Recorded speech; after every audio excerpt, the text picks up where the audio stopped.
साथ ही नमस्कार, स्वागत है आपका बहुत-बहुत आज के इस हमारी ऑनलाइन क्लास में। और आप जानते हैं कि हम अब अपने न्यू टॉपिक पर जा चुके हैं। उसका नाम है मध्य प्रदेश की जनजातियाँ। देखिए, मध्य प्रदेश की जनजातियाँ पढ़ने के लिए हमें सबसे पहले ज़रूरी है जनजातियों को समझना। तो जैसे कि आप ये पूरा मध्य प्रदेश देख रहे हैं, तो मध्य प्रदेश को क्या कहा जाता है? जनजातीय राज्य भी कहा जाता है। क्यों कहा जाता है? क्योंकि हमारे यहाँ सबसे ज्यादा क्या पाई जाती हैं?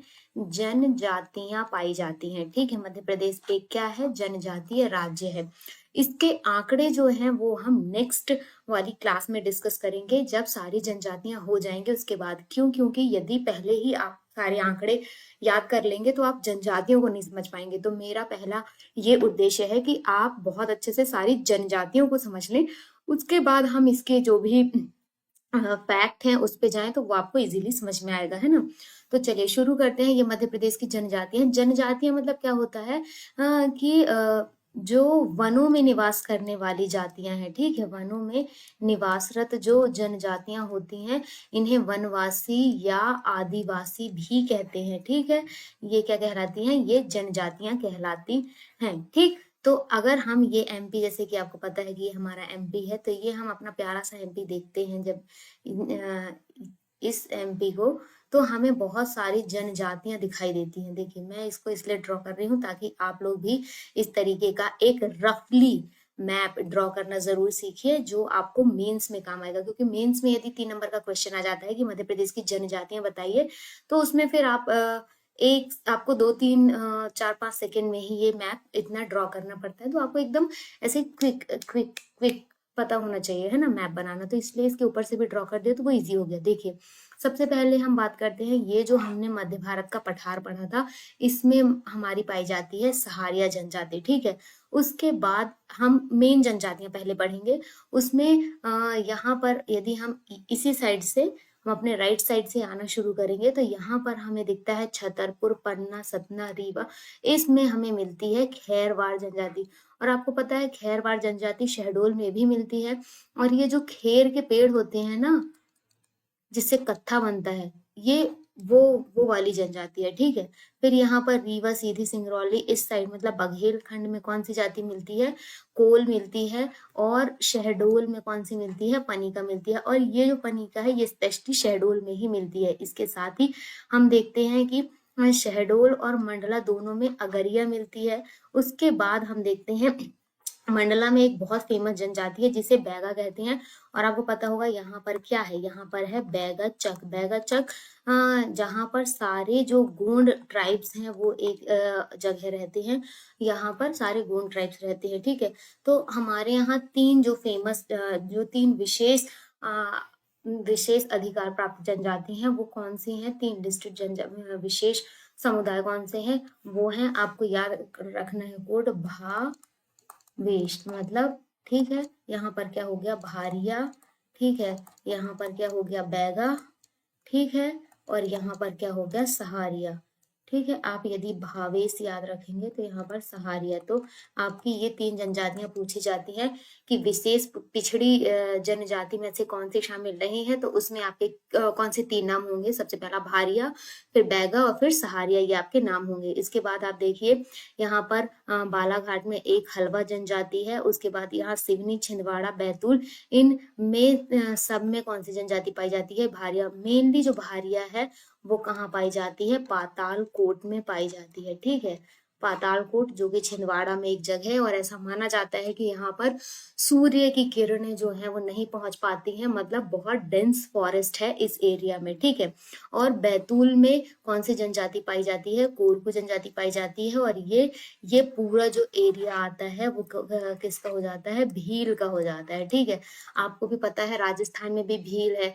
ठीक है, महाराष्ट्र में भी भील है। तो भील जो है वो भी एक बड़ी जनजाति है, मध्य प्रदेश की भी और साथ ही साथ इंडिया की भी। तो अब हम एक एक जनजाति को बहुत अच्छे से एलैबोरेट करेंगे, उसको डिस्कस करेंगे, उसके सारे फैक्ट, उसके सारे जो तथ्य हैं वो हम देखेंगे और वो आपको एग्जाम में हेल्प करेंगे। ठीक है, तो सबसे पहले हम लेंगे आज गोंड जनजाति, क्योंकि गोंड जनजाति एक हमारे मध्य प्रदेश की बहुत बड़ी जनजाति है, भारत की अच्छी बड़ी जनजाति मानी जाती है। तो सबसे पहले कौन सी जनजाति है? आप सबसे पहले हम किसको पढ़ रहे हैं आज? गोंड जनजाति को। किसको पढ़ रहे हैं हम? गोंड जनजाति को। आप चाहे तो छोटे छोटे टॉपिक्स के पॉइंट वाइज बस नोट्स बना सकते हैं, बाकी तो आपको इतना इजी है, ये सब पता ही होगा, लेकिन एक रिवीजन के पर्पज से चाहे तो इसको 2x की स्पीड पर दोबारा भी देख सकते हैं, तो वो भी इजी हो जाएगा। ठीक है, भारत की सबसे बड़ी जनजाति कौन सी है?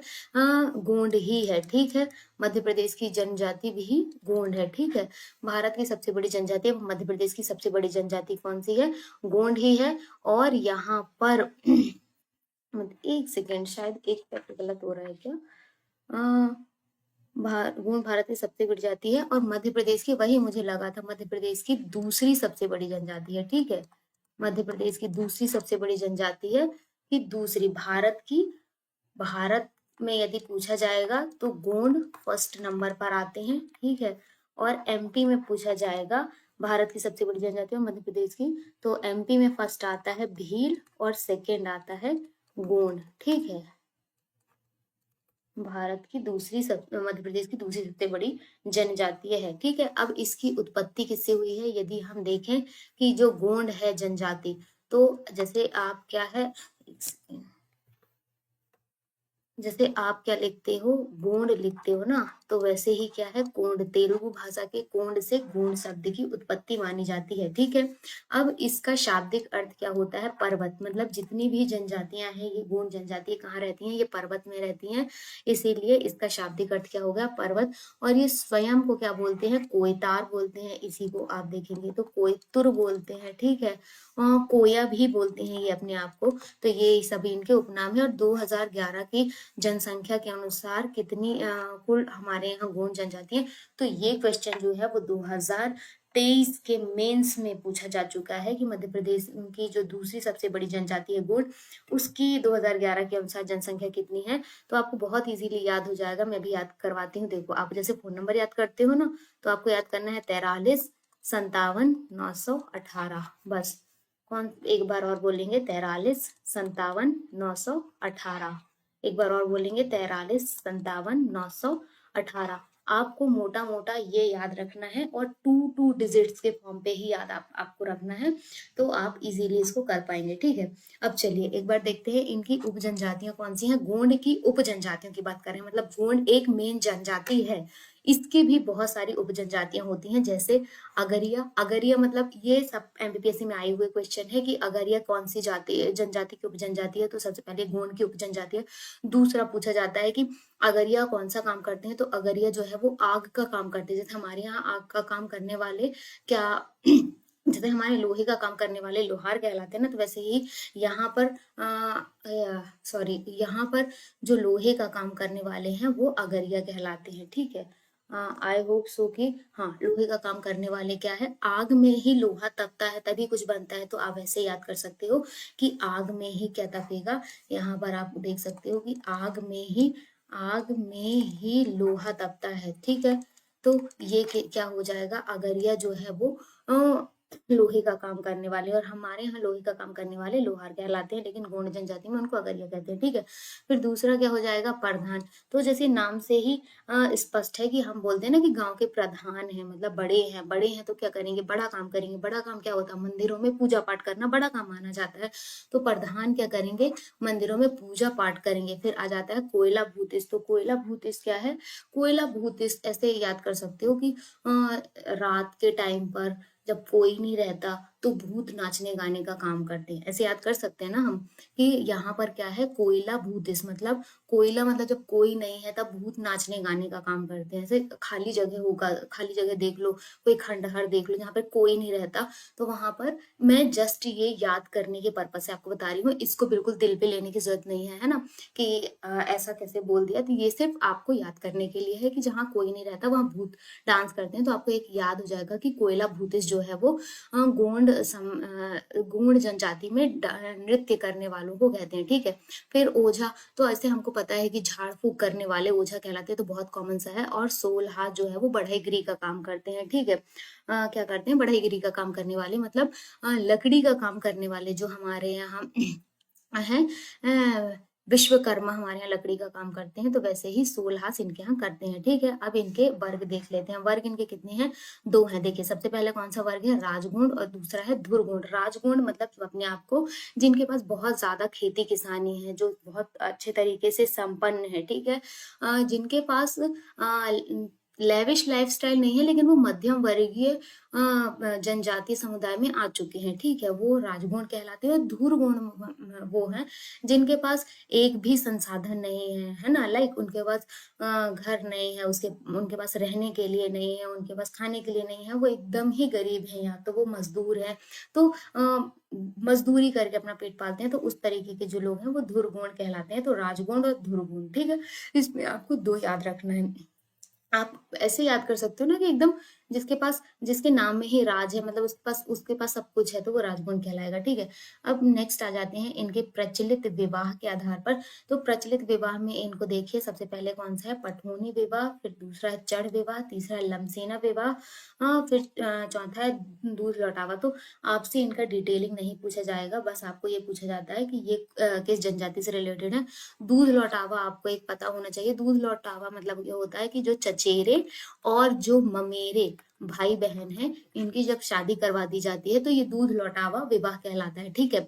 उसके बाद ये जो है पठौनी विवाह, चढ़ विवाह, लमसेना विवाह, ये सारे भी विवाह के प्रकार हैं। अब हम देखते हैं यहाँ पर ठीक है। इसके साथ यहाँ पर हम प्रमुख इनके पर्व देख लेते हैं। तो सबसे पहला जो इनका मेन पर्व आता है वो है बीदरी, ठीक है। फिर दूसरा क्या आता है इनका? कर्मा, बकपंथी, मड़ाई, हरदिली, छेरता, नवाखानी और मेघनाथ। इसमें मैं सबसे इंपॉर्टेंट मानती हूँ मेघनाथ। मेघनाथ आपको याद होगा, मेघनाथ कौन था? रावण का पुत्र था, ठीक है। तो उनकी पूजा इसमें की जाती है, मेघनाथ की, ठीक है। फिर एक नवाखानी, ये भी इम्पोर्टेंट है। उसके बाद ये कर्मा, बकपंथी, मड़ाई, ये सारे जो हैं वो आप एक बार पढ़ लेंगे। आप एक बार मतलब अपने ऐसे नजरों के सामने से घुमा लेंगे तो आपको इजीली याद हो जाएगा, ठीक है। नृत्य देखते हैं हम। ये क्या हो गया? नृत्य देखते हैं हम। नृत्य कौन से हो जाएंगे? सैला, कर्मा, भड़वानी, बिरछा, कहरवा, सजनी, सुआ और दीवानी। ये जो है हमारे सारे नृत्य हैं जो जनजातीय समुदाय में किए जाते हैं। तो सैला मतलब क्या होता है? जिसमें सैला मतलब आप ऐसे मानिए डांडिया, ठीक है। जो डांडिया तरीके का खेला जाता है वो सैला हो जाता है। इसमें री री री रा री इस तरीके के गाने भी गाए जाते हैं। फिर एक कर्मा है, फिर एक भड़ौनी ही है, एक कहरवा है, ठीक है। उसके बाद सजनी जो है वो भी एक नृत्य है। सुआ और दीवानी भी इनके नृत्य है, ठीक है। तो अब इसमें हम देखते हैं इनकी सांस्कृतिक विशेषताएं, ठीक है। इसमें कुछ फैक्ट जो है वो मैंने इसमें ज्यादातर काउंट नहीं किए हैं, तो अगर वो मुझे इसमें लगेगा तो मैं आपको बता दूंगी, ठीक है। इसमें जैसे कुछ गोंडी द्रविड़ भाषा परिवार का हिस्सा है, तो ये भी आप याद रख सकते हैं। जैसे हमने क्या पढ़ा? अरे क्या हो रहा है?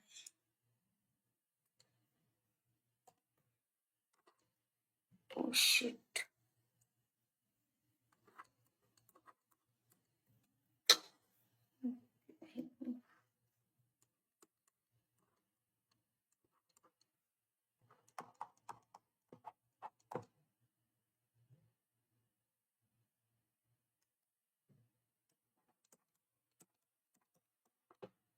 गोंडी जो है वो द्रविड़ भाषा परिवार का भी क्या है?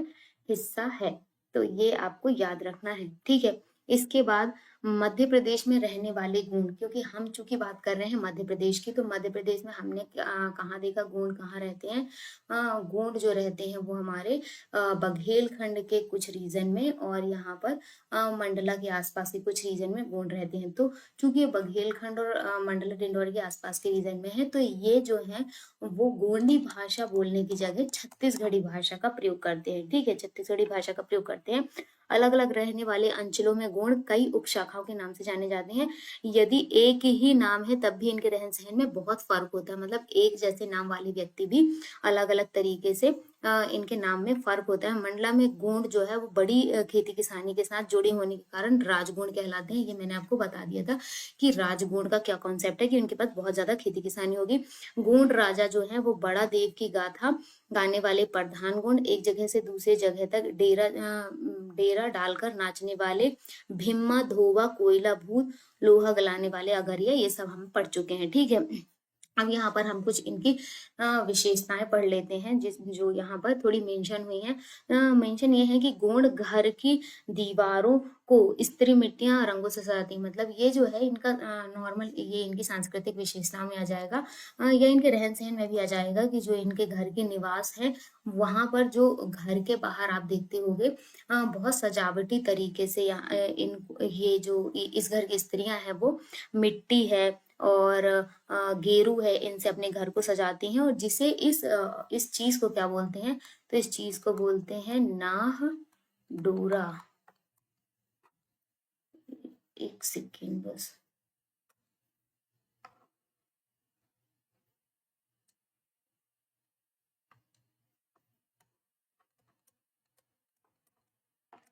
ठीक, नाहडोरा मतलब क्या होता है, नाहडोरा मतलब होता है जब घर की स्त्रियां जो है घर की मुख्य दीवार को, बाहरी दीवार को बहुत अच्छे से रंगों से सजाती हैं, उसे नाहडोरा कहते हैं। ठीक है, दीवारों के साथ साथ नील, गेरू, छुई, मिट्टी, कालिक आदि से भी फर्श को लीपा जाता है। जैसे आपने गांव में देखा होगा कि आज भी महिलाएं क्या करती हैं, ढिग लगाती हैं। ढिग मतलब क्या होता है, जैसे मेरे गांव में भी होता है कि मान लो ये घर बना है, ये आंगन बना है, तो छुई होगी या गेरू होगी तो उससे चारों तरफ ऐसे ये बाउंड्री बना देते हैं चूने की, और यहाँ पर कुछ कुछ डिजाइन बना देते हैं ऐसे, तो उसको क्या बोलते हैं, ढिग। और ये क्या कहलाता है, ये ढिगना कला कहलाती है। ठीक है, जो कि गोंडों में फेमस है और ये भी पूछा जा चुका है। ठीक है, जिसे ढिगना कला कहते हैं। और यहाँ पर पूरे में गोबर लीप दिया जाता है एक फर्श पर, तो ये ढिगना कला आपको याद रखनी है। ये यहाँ पर एक चीज हम यहाँ पर पढ़ लेते हैं। अभी यहाँ पर एक जो डिंडौरी जिला है, डिंडौरी जिला में यहाँ पर एक पाटनगढ़ है। ठीक है, पाटनगढ़ जो जिला है, पाटनगढ़ के प्रधान गोंड चित्रकार कौन से हैं, प्रधान गोंड चित्रकार, प्रधान गोंड चित्रकार हैं धनगढ़, धनगढ़ धनगढ़ धनगढ़। ठीक है, या इसी को जनगढ़ कह देंगे। तो जनगढ़ से श्याम जो है इनको चित्रों की एक खास शैली विकसित करने का श्रेय जाता है। इस पर एक डॉक्यूमेंट्री भी है जिसपे मैंने आवाज दी हुई है, आप वो भी देख सकते हैं जाके, यूट्यूब चैनल पर डली हुई है। ठीक है, आज इस शैली में 100 से अधिक चित्रकार काम करते हैं। इस चित्रकारों की मूल प्रेरणा जो है वो स्त्रियों द्वारा बनाई जाने वाली भित्ति चित्रांकन है। मतलब ये जो कला है वो गूढ़ चित्रकला, ठीक है, ये इसमें इसकी उत्पत्ति जो है वो जनगढ़ से श्याम द्वारा की गई, और यहाँ पर बहुत सारे लोग उससे जुड़े हुए हैं। गोंड समुदाय कथाओं, मुहावरों, पहेलियों के साथ साथ नृत्य गीत का भी अत्यंत शौकीन होता है। कर्मा, सैला, रीना, ददरिया, सुआ इनके प्रमुख गीत होते हैं। कौन कौन से हैं, कर्मा, सैला, रीना, ददरिया, सुआ इनके प्रमुख गीत होते हैं जिन्हें स्वांग, गम्मत, तमाशा कहते हैं। ठीक है, ऋतु ऋतु चक्र से जुड़े त्योहार, बिदरी पूजा और नवाखानी, जवारा, मड़ई, छेड़ता, ये सब हम पढ़ चुके हैं। ठीक है, अभी हम इनमें आ जाते हैं सांस्कृतिक विशेषताओं के आधार पर इनका हम मूल्यांकन देख लेते हैं। तो यह प्रमुख संस्कृति संपन्न जनजाति है। अब हम इसकी सांस्कृतिक विशेषताओं में आ चुके हैं। तो जाहिर सी बात है कि जब धर्म भी साथ है और जब इनका कृषि प्रधान धर्म है, तो ये क्या हो जाएगा, एक धार्मिक जनजाति हो जाएगी। धार्मिक इन द सेंस की अपनी संस्कृति को अच्छे से मानने वाला धर्म है, ना कि हिंदू और मुस्लिम वाला धर्म। ये अपनी संस्कृति को बहुत अच्छे से मानते हैं। ठीक है, तो संस्कृति संपन्न जनजातियां कह सकते हैं इसको, हम क्या कह सकते हैं इसको, हम संस्कृति संस्कृति संपन्न जनजाति कह सकते हैं। ठीक है, संस्कृति संपन्न जनजाति कह सकते हैं। गोंडों का प्रदेश गोंडवाना के नाम से भी जाना जाता है। यहाँ पर गोंड कला सांस्कृतिक संपन्न है। ठीक है, इसके यहाँ पर अन्य परंपरागत त्योहार में जो हमने ऊपर देखे वही सारे यहाँ पर हैं। बीदरी, हरदिली, नवाखानी, मेघनाथ, जवारा, मड़ई। मड़ई मतलब क्या होता है, मेला टाइप का होता है ये, कि इसमें छोटी छोटी दुकानें लगती हैं, स्टॉल्स लगते हैं और लोग खरीदारी वगैरह करते हैं। जैसे कई गांव में इसको चंडी कहते हैं, हमारे यहाँ भी इसको चंडी कहते हैं। तो इस तरीके की अलग अलग जगह पर मड़ई लगाई जाती है। मेघनाथ जो कि रावण का पुत्र था, तो मेघनाथ के ऊपर भी यहाँ इनका एक त्योहार होता है। ठीक है, त्योहारों और फसल कटाई के अवसर पर मनाए जाने वाले आनंद उत्सव के नृत्य हैं जिन्हें कर्मा, सैला, सुआ, दिवारी, गोंडी, रीरी, नारी, इस तरीके के नृत्य हैं, तो ये सब आपको याद रखना है। ये किस में पाए जाएंगे? गोंड जनजाति में पाए जाएंगे। अभी हम देख लेंगे भौतिक वितरण। तो हमने अभी ऊपर ही देखा है कि भौतिक वितरण कहाँ कहाँ है इसका। एक सेकेंड, फिर गड़बड़ हुआ यार।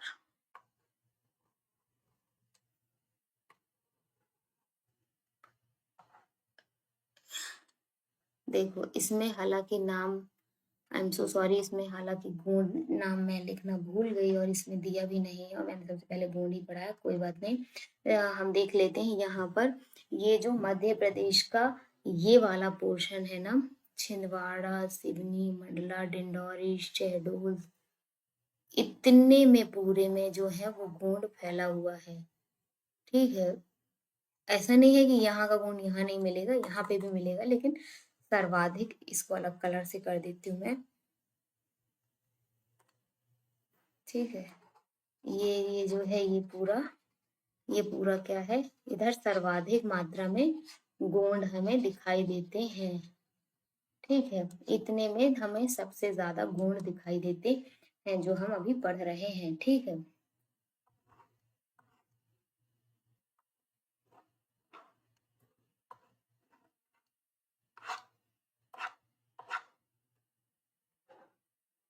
चलिए अब हम यहाँ पर देखते हैं नेक्स्ट। तो नेक्स्ट क्या है? भौगोलिक वितरण हमने देख लिया।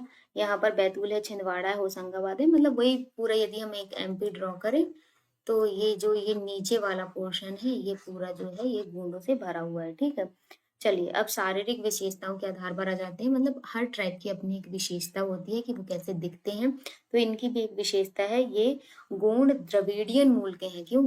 जैसे हमने स्टार्टिंग में ही पढ़ा कि द्रविड़ के गोंड जनजाति से इनका द्रविड़ के प्रदेश के द्रविड़ प्रदेश से इनका उत्पन्न हुआ है, मतलब इनका उद्भव हुआ है, और ये तेलुगु भाषा के कोण से मिलते जुलते हैं। ठीक है, ये किससे? कोण से मिलते जुलते हैं। तो द्रविड़ में हम क्या मानते हैं? द्रविड़ में हम मानते हैं कि जैसे द्रविड़ में देखते हैं, मतलब जैसे साउथ इंडियन लोग दिखते हैं ना, वैसे ही साउथ इंडिया, ऐसा नहीं कि बुरे दिखते हैं या नहीं, लेकिन उनकी विशेषताएं आप इनमें आराम से देख सकते हैं। ठीक है, कैसे कि ये सामान्यतः गुण जो होंगे वो छोटे कद के होंगे। सबसे पहला जो है ये थोड़े से सांवले, या उनको हम काले भी कह सकते हैं। कोई रंग बुरा नहीं होता, मैं यहाँ रंग वाइसनेस नहीं कर रही हूँ, बस मैं आपको एक चीज समझा रही हूँ, मे भी आप उसको समझने की कोशिश करेंगे। ठीक है, तो हम यहाँ पर देखेंगे इनका जो रंग होता है वो सांवला होता है या काला होता है। ठीक है, और इनके नथुने जो हैं वो फूले हुए होंगे, नथुने, और ऊंट जो है, मतलब होंठ जो है वो उठे हुए या उभरे हुए या बाहर थोड़े हल्के निकले हुए होंगे। ठीक है, तो ये गोंड जनजाति की विशेषताएं हैं। इनकी जो नाक है वो चपटी होगी। हालांकि इससे आपका कोई क्वेश्चन कभी नहीं बनेगा, क्योंकि ये एक प्रकार का क्या है, ये क्रिटिसिज्म है ना, कि आप किसी के शक्ल से किसी को पहचान रहे हो। तो इस पोर्शन से कभी कोई क्वेश्चन नहीं पूछा जाता। मेनली जो क्वेश्चन पूछे जाएंगे वो इससे पूछे जाएंगे कि गोंड कहाँ रहते हैं, इनके घर क्या कहलाते थे।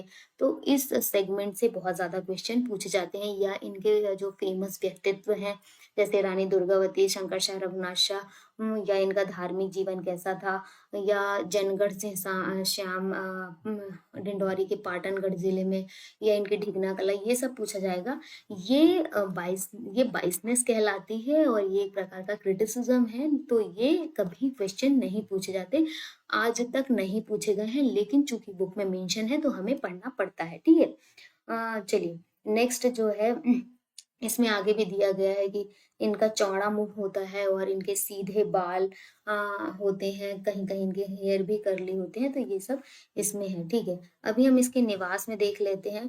तो इनका निवास जो है वो बहुत इंपॉर्टेंट है, इससे क्वेश्चन बनते ही बनते हैं। इसमें क्योंकि ये जो है नर्मदा नदी के दोनों तट पर ज़्यादातर रहते हैं, ठीक है।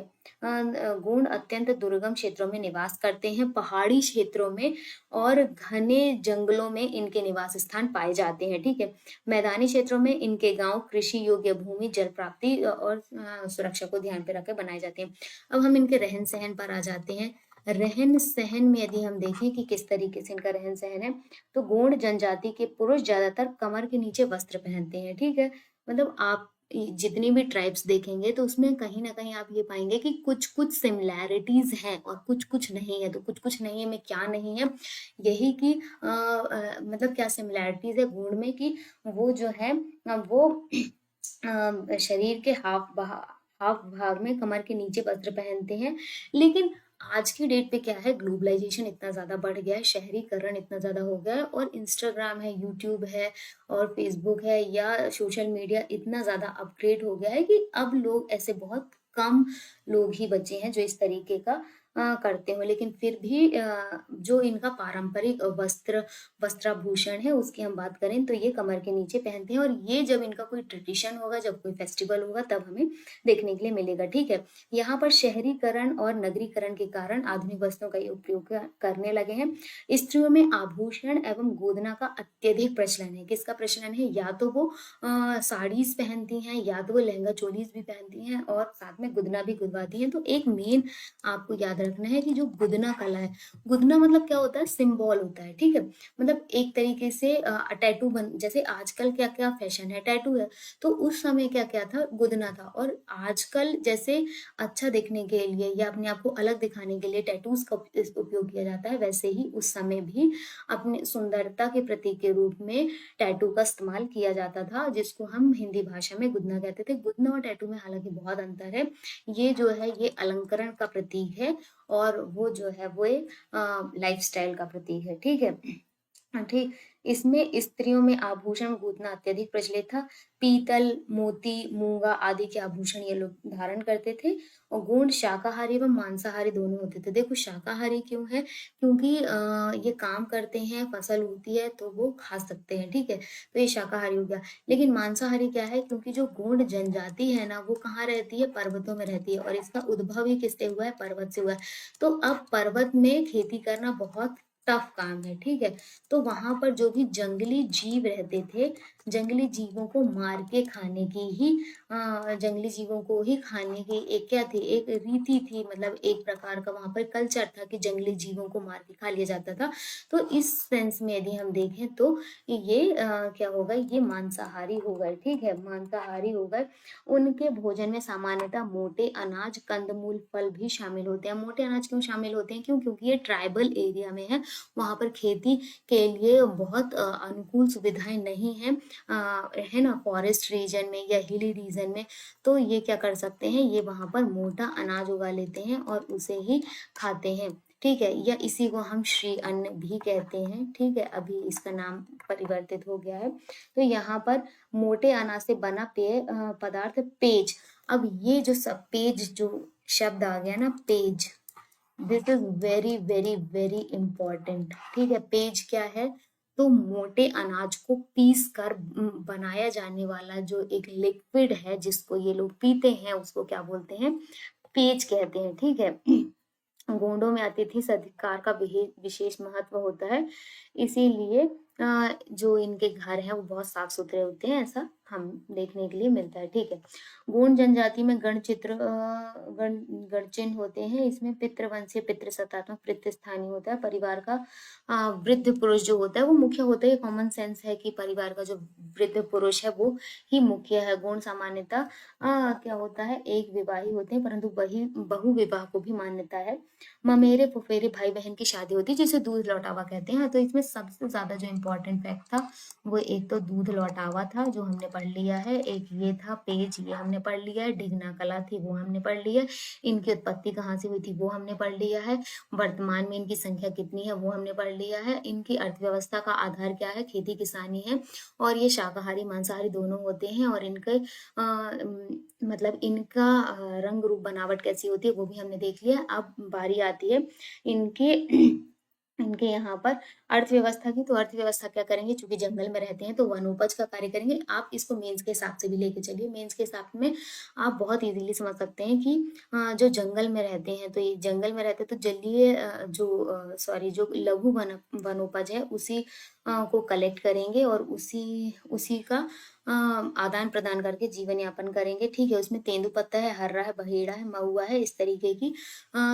चीजों का संग्रह ये करते हैं। ठीक है, धार्मिक जीवन में गोंड जनजाति धार्मिक विश्वास में टोटम का अधिक महत्व है। अभी देखिए, जो जो मुझे कीवर्ड मिलते जाएंगे, जो जो बहुत इंपॉर्टेंट है आपके लिए, वो मैं आपको बताती जाऊंगी, ताकि आपका कुछ भी ना छूटे और हम बहुत अच्छे से सारी चीजें कवर कर ले। ठीक है, क्या बोल रहे हैं यहाँ पर, ये हमको एक नया शब्द मिला है, टोटम। टोटम मतलब क्या होता है, टोटम एक लाइक प्रतीक। ठीक है, प्रतीक। अब जैसे हमारे हिंदू धर्म में क्या होता है, बहुत सारी प्रतीक हैं, जैसे नदियों को प्रतीक मान लो। ठीक है, नदियों को मान लो, पेड़ों को मान लो, फिर कुछ पशु पक्षियों को मान लो। जैसे नीलकंठ शिव जी का हो गया। ठीक है ना, नीलकंठ शिव जी का मान लिया जाता है। उसके बाद हम मान लेते हैं पशु में शेर को मान लेते हैं दुर्गा माँ का। ठीक है, तो ये क्या है, ये हमारे टोटम है। ठीक है, पेड़ को हम मान लेते हैं, जैसे बरगद है, पीपल है, केला है। ठीक है, तो ये एक प्रकार के क्या है, ये हमारे प्रतीक हैं जिनको हम मानते हैं। वैसे ही गूंड में भी क्या होते हैं, प्रतीकों की मान्यता है, जिसको टोटम कहते हैं। ठीक है, टोटम कहते हैं। प्रत्येक क्षेत्र के अपने टोटम होते हैं, मतलब इनका क्या है, क्षेत्रवार क्षेत्र के हिसाब से डिसाइड होता है टोटम। विशेष प्रत्येक क्षेत्र जो है वो अपने टोटम की विशेष पूजा करता है। इसके अलावा प्राचीन देवी देवताओं और आत्मा की पूजा का भी प्रचलन है, क्योंकि हमने अभी क्या पढ़ा था, हमने पढ़ा था ओझा। ओझा जो था वो डॉक्टर था। ठीक है, और हमने पढ़ा था प्रधान, तो प्रधान जो था वो मंदिर का पुजारी था। तो इस तरीके ओझा जो है वो डॉक्टर है, इसका मतलब वो झाड़ फूक का भी काम करता है। झाड़ फूक कब होती है, ग्रामीण इलाकों में या पर्वतीय इलाकों में, कि जब उसको किसी भूत प्रेत की आत्मा लग जाती है, तब ओझा का काम वहां से भी शुरू होता है। ठीक है, तो यहाँ पर आत्मा की पूजा का भी प्रचलन है। यह आत्मवाद को मानने वाली जनजाति है। ये आपको यदि याद रखना हो तो बहुत जरूरी है कि आत्मवाद को मानने वाली जनजाति है। ठीक है, आत्मवाद को मानने वाली जनजाति कौन सी है, ये है हमारी गोंड जनजाति। ठीक, क्योंकि इसमें आत्मा की मान्यता है। ठीक है, इसके अतिरिक्त अब यहाँ से हम एक नए सेगमेंट में जाएंगे। इसके अतिरिक्त क्या है, यहाँ पर हमें कुछ चीजें मिलती हैं, जिसमें है दूल्हा देव। ठीक है, उसके बाद हमें यहाँ मिलते हैं नारायण देव। नारायण देव मतलब सूर्य देव, सूर्य देवता को नारायण बोलते हैं। उसके बाद माता माता पार्वती। ठीक है, और उसके बाद यहाँ पर बड़ा देव भी है। ठीक है, तो ये सब हमको यहाँ पर मिलते हैं। गौंड जो है वो शिव और काली की पूजा भी करते हैं। तो यहाँ पर इतना ही जो था वो हमारा गौंड जनजाति से रिलेटेड था, जो हमें यहाँ पर पढ़ना था, और यहाँ पर कुछ नहीं बचा है। अब ये जो बचे हैं फैक्ट, वो मैं आपको पढ़ाऊंगी। देखिए, अब फैक्ट में क्या बचे हैं, प्रचलित व्यक्तित्व बचे हैं। ठीक है, प्रचलित व्यक्तित्व भी हम यहीं पढ़ेंगे, ताकि आपको किसी भी प्रकार की कोई भी दिक्कत ना हो। देखिए, अब हम क्या पढ़ेंगे, प्रचलित व्यक्तित्व। प्रचलित व्यक्तित्व में आप क्या देखेंगे, सबसे पहले सबसे बड़ा नाम आएगा, कौन सा है, रानी दुर्गावती। ठीक, इनका इनका जन्म हुआ था दुर्गा अष्टमी के दिन। दुर्गा अष्टमी के दिन जन्म हुआ था, इसीलिए क्या कहलाई, दुर्गावती कहलाई। ठीक है, ये कीरत सिंह चंदेल की पुत्री थी। ठीक है, और इनका जो विवाह है वो संग्राम शाह, जो कि गोंड साम्राज्य के गोंड राजा थे। ठीक है, गोंड राजा थे, इनके पुत्र दलपत शाह। ठीक है, इनकी पुत्री कौन हो गई, दुर्गावती, और इनके पुत्र कौन हो गए, दलपत शाह। दोनों की शादी हो गई। ठीक है, इन दोनों का पुत्र जो है वो कौन हुआ, वीर नारायण। ठीक है। शादी के कुछ सालों बाद ही दलपत शाह की क्या हो गई, मृत्यु हो गई। पूरा जो राजपाट था वो किसने संभाला, रानी दुर्गावती ने। ठीक है, रानी दुर्गावती ने इनका राजपाट संभाला। और वीर नारायण, तो जब जब आपको पता होगा 1564 का युद्ध, ठीक, किसके किसके बीच हुआ, आसफ खां वर्सेस रानी दुर्गावती। ठीक है, ये दोनों के बीच में युद्ध हुआ।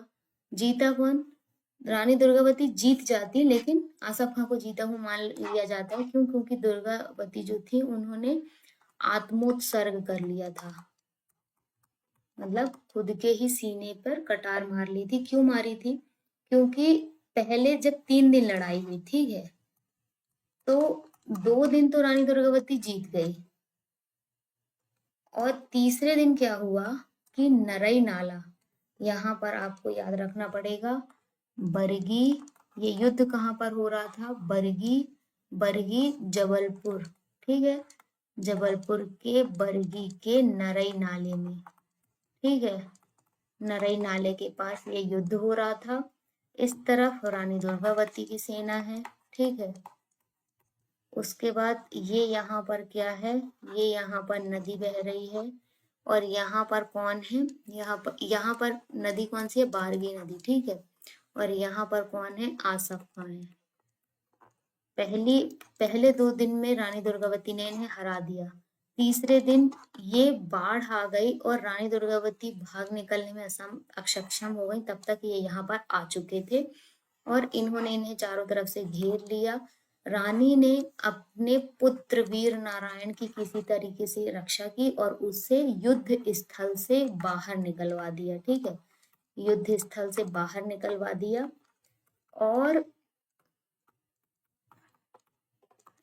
और ये और कौन बचा लास्ट में, आसफ खां, तो इन्होंने फिर अपने प्राण त्याग दिए, अपने प्राणों का आत्मोत्सर्ग कर लिया। क्यों, क्योंकि रानी दुर्गावती को पता था कि यदि वो आसफ खां के हाथ में लग गई तो यहाँ पर ये क्या है, ये मुगल बादशाह, उस समय के मुगल बादशाह कौन है, अकबर, ठीक है। तो ये अकबर जो दिल्ली में है, ठीक है, अकबर के पास ले जाई जाएंगी, वहां इन्हें गुलाम बनाकर रखा जाएगा, इन्हें हरम में रख दिया जाएगा। तो इनके जो रानी दुर्गावती हैं, इनके अस्तित्व का वहां पर प्रश्न था, तो इन्होंने अपने प्राणों की यहाँ पर आहुति दे दी। तो ये रानी दुर्गावती का यहाँ से आत्मोत्सर्ग हो गया। अभी आप जबलपुर में आई एम सो सॉरी, अभी आप जबलपुर में क्या देखते हैं, इन्हीं के नाम पर रानी दुर्गावती RDVV, ठीक, वो इन्हीं के नाम पर बना हुआ है, रानी दुर्गावती विश्वविद्यालय, जिसकी स्थापना 1957 में हुई। मुझसे जितना बनेगा मैं आपको जरूर पढ़ाती चलूंगी, ठीक है। तो यहाँ पर हम देखते हैं 1957 में ही हुई है ना, देख आप लोग इसको देख लीजिएगा, एक बार कंफर्म कर लीजिएगा, नहीं होगा तो मैं कल एक बार फिर से कंफर्म करके बता दूंगी, यहाँ मुझे हल्का सा डाउट आ गया, ठीक है। तो ये RDVV की स्थापना रानी दुर्गावती के इस पर ही हुई है, नाम पर ही हुई है, ठीक है। इसके बाद हम देखते हैं, हमने कौन से नाम पढ़े थे, शंकर शाह और रघुनाथ शाह, ठीक है। तो शंकर शाह और रघुनाथ शाह जो हैं, ये रानी दुर्गावती के ही वंशज हैं, ठीक है, के वंशज हैं, जिन्होंने 1857 की क्रांति में भाग लिया था, ठीक है,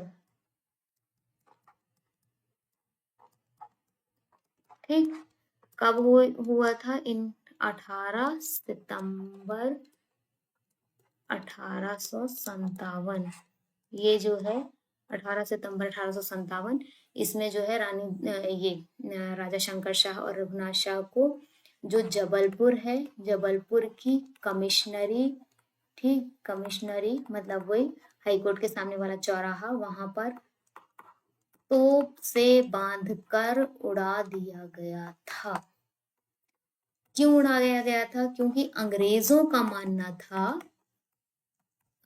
का क्या मानना था कि ये जो है शंकर शाह और रघुनाथ शाह, ये लोगों को भड़काने का काम कर रहे हैं। ये बाप है, ये बेटे हैं इनके, ठीक है, मतलब बाप बेटे की जोड़ी है ये। और ये लोगों को भड़काने का काम कर रहे हैं, ब्रिटिश हुकूमत के खिलाफ भड़काने का काम कर रहे हैं, इसलिए इन्हें तोप से बांधकर उड़ा दिया गया था। तो ये भी गोंडवाना राज्य से है।